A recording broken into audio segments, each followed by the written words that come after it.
दिसंबर की 21 से 27 तारीख ये वो सप्ताह है जिस पर पूरा सिख समुदाय और पूरा देश गर्व से भर जाता है। पूरे सप्ताह को बलिदानी सप्ताह के तौर पर मनाने की ये परंपरा सदियों से चली आ रही है। ये सप्ताह उन 4 साहिबजादों को समर्पित किया गया है जिन्होंने सिख धर्म की रक्षा के लिए खुद की जान तक कुर्बान कर दी। पर बर्बर मुगलों के सामने वे झुके नहीं और न तो उन्होंने अपना धर्म बदला। ये सप्ताह सिखों के 10वें गुरु गोविंद सिंह के साहिबजादे बाबा अजीत सिंह जी, बाबा जुझार सिंह जी, बाबा जोरावर सिंह जी और बाबा फतेह सिंह जी की याद में बिताया जाता है। ये पूरा सप्ताह उन्हें ही समर्पित किया गया है। 4 साहिबजादों से जुड़ी कहानी को जितनी बार आप पढ़ेंगे, सुनेंगे या जानेंगे, उतनी ही बार आप उनसे इंस्पायर यानी कि प्रेरणा पाएंगे। सिखों के 10वें गुरु गुरु गोविंद सिंह जी की 3 पत्नियां थीं। आनंदपुर से 10 किलोमीटर दूर बसंतगढ़ में माता जीतू जी ने 21 जून 1677 को गुरु गोविंद सिंह का 10 साल की उम्र में विवाह किया। दोनों के 3 पुत्र हुए, बाबा जुझार सिंह, बाबा जोरावर सिंह और बाबा फतेह सिंह। 17 वर्ष की आयु में गुरु जी का दूसरा विवाह कराया गया माता सुंदरी जी के साथ। ये विवाह आनंदपुर में 4 अप्रैल 1684 को हुआ, जिनसे उनका एक बेटा बाबा अजीत सिंह भी हुए।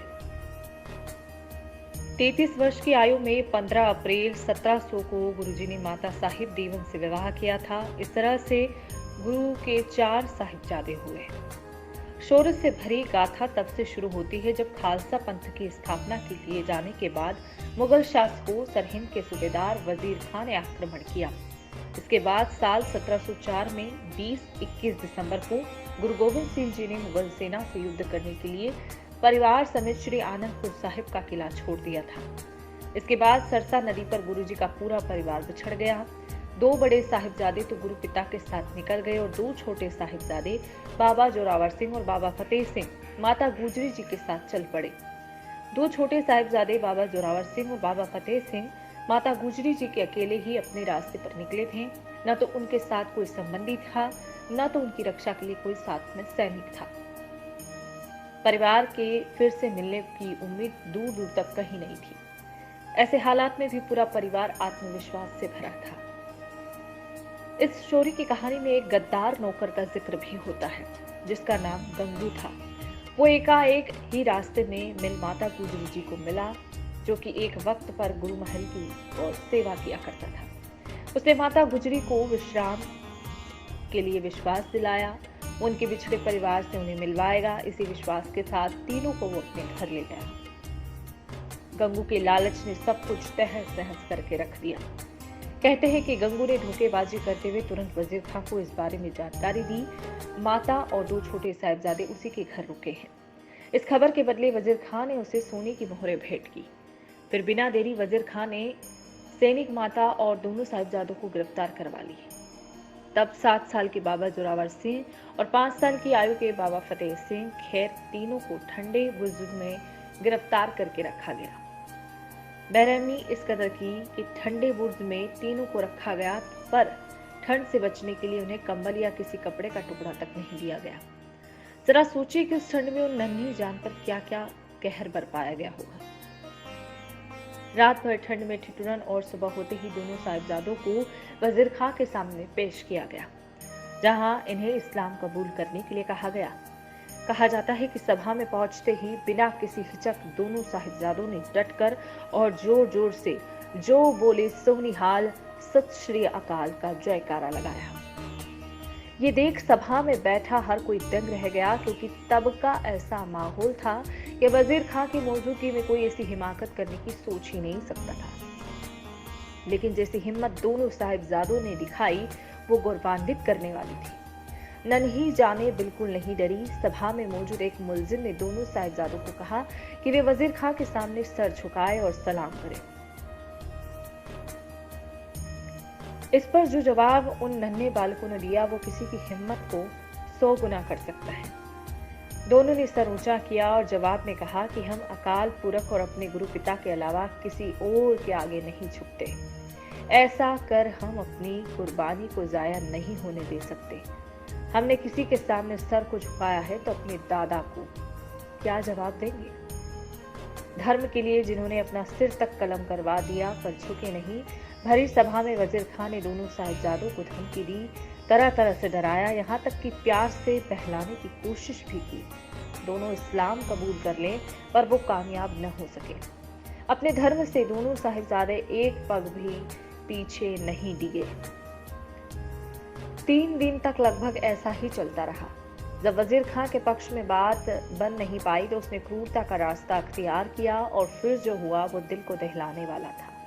सुचानंद दीवान की तरफ से नवाब को उकसाया और कहा कि यह सांप के बच्चे हैं, इनका कत्ल करना ही ठीक होगा। फिर बुलाया गया काजी, जिसने 2 नन्ही सी जान को दीवार में चुनवा देने का फतवा जारी किया। हालांकि वही मौजूद मलेरकोटला के नवाब शेर मोहम्मद खान ने इस फतवे का पुरजोर विरोध किया, पर किसी को उस विरोध से कोई फर्क नहीं पड़ा। आखिरकार में हुआ ये कि दोनों साहिबजादों को जिंदा ही दीवार में चुनवाया गया। कहते हैं कि एक तरफ दीवार खड़ी की जा रही थी तो दूसरी तरफ दोनों साहिबजादे जपूजी साहिब का पाठ करने लगे थे और आखिर में जब दीवार पूरी तरह से चुन दी गई तो भीतर से जयकारा लगाने की आवाजें साफ साफ सुनी जा रही थी। कहते हैं कि थोड़ी देर बाद तसल्ली के लिए वजीर खान ने दीवार को तोड़वाया ताकि देख सके कि साहिबजादे बचे तो नहीं। कहते हैं कि दोनों की सांसें चल रही थी लेकिन दोनों की जान जबरन ले ली गई।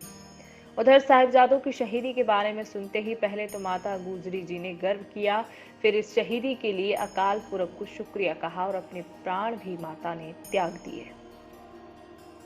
दोनों छोटे साहिबजादों और माता गुजरी के साथ जो हुआ उसकी खबर गुरु गोविंद सिंह जी को जब हुई तो इसके बाद गुरुजी ने औरंगजेब को एक जफरनामा लिखा, यानी कि विजय की चिट्ठी, जिसमें गुरुजी ने लिखा कि तेरा साम्राज्य नष्ट करने के लिए खालसा पंथ तैयार हो चुका है।